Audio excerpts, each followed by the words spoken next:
You wash your mouth out, you get out. How dare you say such blasphemy in my company?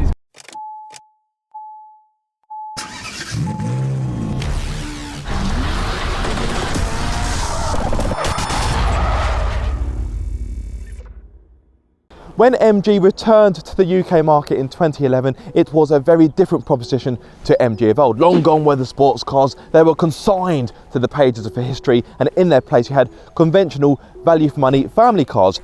They have recently launched a new car though, and it's called the Cyberster, and this is it. No, it's not. You're taking the this can't be it. No, I don't believe you. The MG Cyberster, that's a silly name by the way, I think my 3-year-old daughter came up with that, but never mind. It comes in 2 flavours. You have Trophy or this, the full fat GT. If you go for the Trophy, you get a single motor which offers 340 horsepower with 475 Newton meters of torque. It will hit 62 miles per hour in just 5 seconds, but what about this? Well, this has a dual motor, and this has 503 horsepower along with a tarmac shredding 725 Newton meters of torque. What does that do to the 0 to 62 time though? Try 3.2 seconds on the size. Now, when it comes to the figures, this has got off to a very good start, and I think the design is also very good. Now, they may have got grown-ups to design the car as opposed to naming the car, because that's clearly done by children, but I think the inner child of the design team got involved when it came to the doors, because I have to stand well back. Look at that, scissor doors. Now don't get me wrong, these are very cool, and the 10-year-old inside me is crying out in joy, but would the novelty wear off? If I'm honest, yeah, I think so. Anyway, as much as I think this car is very pretty and very striking to look at, by the way, especially in this red, which reminds me of Mazda's Soul Red, it's very striking, but I think we should go for a drive, shouldn't we? Yes, let's do that. Now we should hopefully be able to do a standing start just to test the acceleration. As I mentioned, 3.2 seconds. So I've got Chris in the passenger seat, which you may be able to see on the camera behind me. So was it just left foot on the brake and just mash the accelerator? Yeah, but go stand still. Oh yeah. So hold the brake down with the throttle and then lift off the brake. Right, so we come to stop here. So hold the brake down. Right, there we are. I'll bury it on the floor. Right. And then A little rocket comes up, which is quite cool. yeah, you definitely feel it. Oh my god. My Willie's gone inside me. Oh my god. Oh. Yeah. Oh my god. I mean, that is dramatic. Say what you want about this car, but you can't say that isn't dramatic. Stop bleeping. Something's bleeping at me. So you have a choice of drive modes. We've got it in SUV Sport, which is its most extreme setting, but I've also got, what else have we got? So comfort. How do you change the other drive modes? There, that pedal. Oh, I see. Like Sport, Custom, But you're in Super Sport, which is and then Super Sport. Interestingly, that's not launch control what we just did. Is it not? No, it says you turn off ESC and auto hold. Yeah. Hold the pedal down and then go. So how do we turn the ESC off? Actually, is ESC off already? Does it tell you? There's I don't nothing. even know where the ESC button Nothing is. on my. Oh, here it is. So ESC. Do you want to die? We'll give it a go. Right, that's ESC off. I'm quite scared now.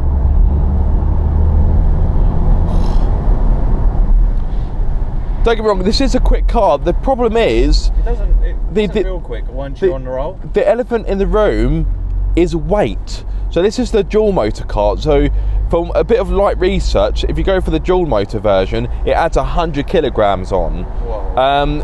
In its That's practically you all over again. behave.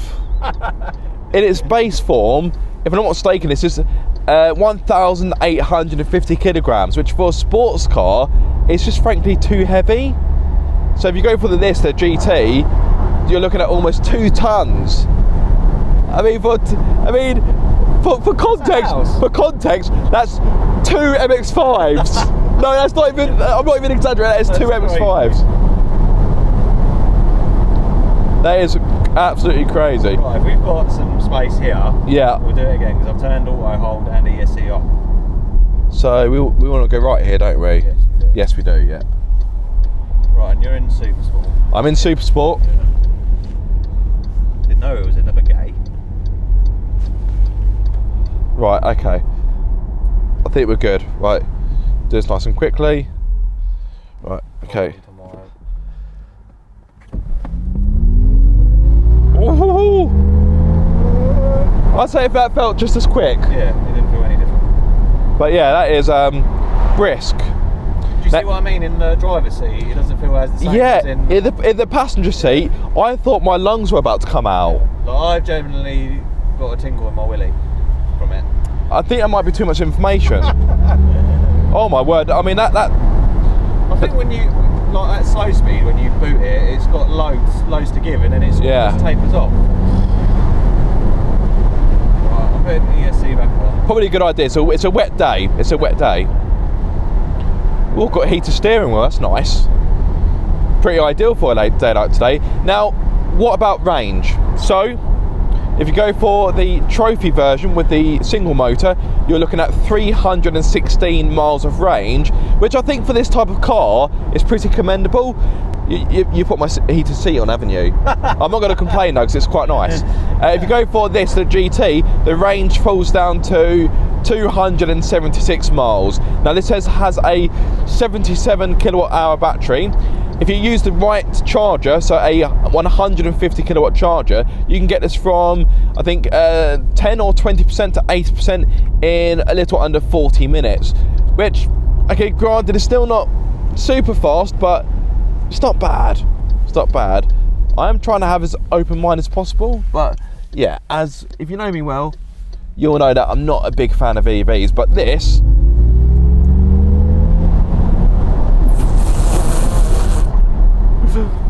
This is laughably fast. It really, really is. You see the cluster change? Look. Yeah, that's pretty cool. Look at all that customization. Yeah, I mean, that isn't at all going to distract you while you're driving. So, Mr. Elaine Wake, why did he crash? Well, I was too busy. Go on, lad, in your Land Cupra. I was too busy playing about with my little touchscreen. Sounds like a weird euphemism. Now, this is fast, but I think the weight has got a big factor here. The ride's a bit busy, isn't it? The ride's a bit busy, but it doesn't feel like a sports car. Would you agree with that? No, it doesn't. It's just too heavy. It hasn't got that finesse. I think finesse is a good word. It hasn't got that agility that you'd expect and want for a car like this. I can't take anything away from its speed. You'd have to be mad to even think about doing so. But its capabilities as a sports car, on this albeit brief drive, I would definitely say the jury's out. Again, it's got enough power to give you a facelift, but once you get past that aspect of the car, that, dare I say, party piece, the rest of the car, dare I say, feels a bit numb. Is that harsh? Maybe a little bit, but I think it does. I think that's the speed limit change, but it just, I mean, put it in comfort, and the ride's pretty good in comfort, to be honest. Still a little bit busy, but yeah. But one thing to bear in mind: if you go for the GT, you get 20-inch alloys instead of 19-inch alloys, and they're wrapped in Pirelli P0s. So you do get bigger alloys on the GT. So I think that definitely has an effect on the ride. Let's go into Sport. I mean, even Sport is flipping heck. Let's keep it in Super Sport.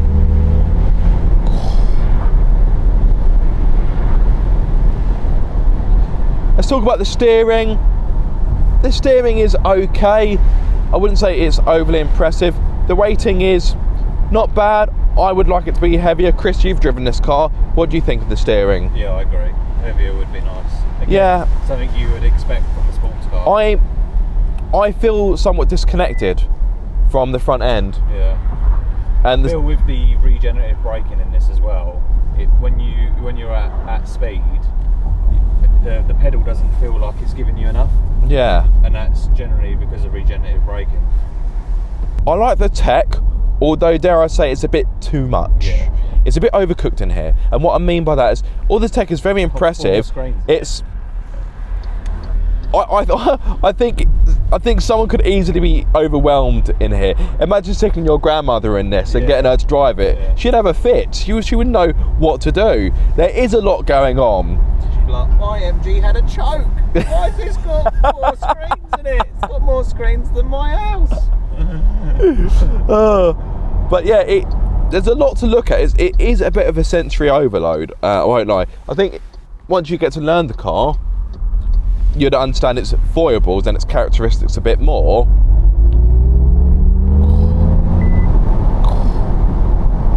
Yeah, But it's low end pull, it does make me feel a little bit. I do feel a bit sick now. do you want me to stop? No, I'm not a big boy. I can survive. But yeah, but then afterwards, you don't get that same sensation all the way through. No. Compare this to this is a loose comparison, so bear with me. The Hyundai Ioniq 5N, that too is a heavy car. Any electric car will be heavier. It's just part of the car's makeup. But I think the Ioniq 5N did a better job of hiding its weight than this does. But maybe that's because the Ioniq 5N is a bigger car by nature, so you expect it to be heavy. Whereas this, you expect it to be not quite an MX-5 weight, but let's say a Z4. You'd expect it to be kind of a Z4 weight, and it just isn't. So this is a question that you're going to hate to answer. Go on. But is this the blueprint of what the MX-5 will be like when it's all electric? You wash your mouth out. You get out. How dare you say such blasphemy in my company? It's going to happen. Over my dead body. But yeah, that sadly is a somewhat stark reality. I think the MX-5 is all about lightness. So I think they'd rather kill the MX-5 than stick an EV in it. I think there will definitely be some kind of mild hybrid. There has to be. I mean, I would argue that is inevitable. But would they go full EV? I just don't think they'd be able to make it light enough. No. And you're going to end up with something like this. And yes, as I've said numerous times, it's fast, but the rest of it, it's just too heavy. It's just too heavy. One credit I'll give this car is that it isn't played with stupid noises to synthesise a petrol engine. Well, I haven't been able to find anything. Not that we found yet. Yeah, but yeah, there's nothing. I don't know whether it's in any of these screens. Yeah. It's kind of bittersweet because this car has potential. I think MG have got the right idea with this car. It just hasn't quite been executed as well as it could be, in my opinion. Not that I claim to be any master engineer, of course, but as a starting point, this is a good place to start. But this car needs to be more dynamic, in my opinion. It needs more involvement, and yes, I know there's only so much involvement you can have with an EV, but again, to come back to the Ioniq 5N, that car is proof that you can make an EV that is genuinely fun for old school dinosaur petrol heads like myself and pocket rockets in the passenger seat. So it is doable. I mean, how fitting is that? 2 MGs going past. It's almost as if we scripted it. We didn't script it, obviously. Pretty sure I saw middle fingers up at us as well. One of them was waving, but it wasn't that kind of wave. Yeah. I don't know. It's I think it was friendly. It did look like a fist being shaken at me. At this point, there's probably a good chance you're wondering how much the Cyberster will set you back.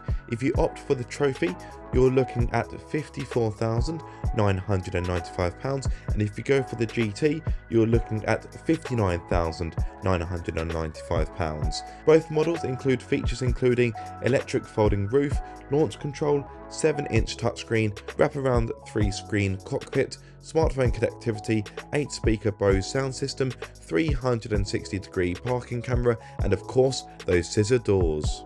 This may seem like a fair chunk of cash, but bear this in mind, when the Tesla Roadster came out towards the end of the noughties, it was pushing 100 grand and it offered less power and less range. The MG Cyberster also comes with MG Pilot as standard, which gives you safety features including lane change and lane keep assist, adaptive cruise control, blind spot monitoring, autonomous emergency braking, traffic jam assist, intelligent speed assist, and automatic headlights. The main difference between the two trim levels is of course the added power and the fact that the GT comes with 20-inch alloys whilst the Trophy has 19 inches. I like the idea of this car, and it sounds mad because it's an EV, but it's all about making EV interesting and fun. This is fun to a degree, but would I say this is a driver's car? On this brief drive, I'd say no.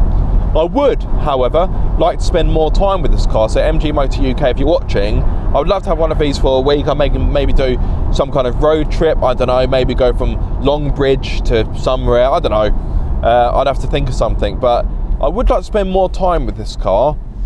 But I'm a little bit disappointed, I have to be honest. I had quite high hopes for this car. And in some aspects, it has met those hopes. Don't get me wrong. This isn't a complete disaster, but yeah, on the same hand, it's just needs a bit more dynamism, some involvement. It needs to appeal more to the driver. Let me know what you think, guys, about the styling and the MG Cyberster in general. Let me know what you think about the name as well, because yeah, it's an interesting one. Right, reverse? Yeah. So all these mod cons and I'm still doing the old school way.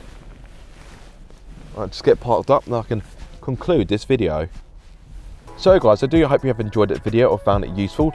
If so, be sure to like, comment and subscribe. If you are subscribed, don't forget to click the bell icon so you get notified every time I make a video. But until the next time guys, be sure to keep up the car obsession.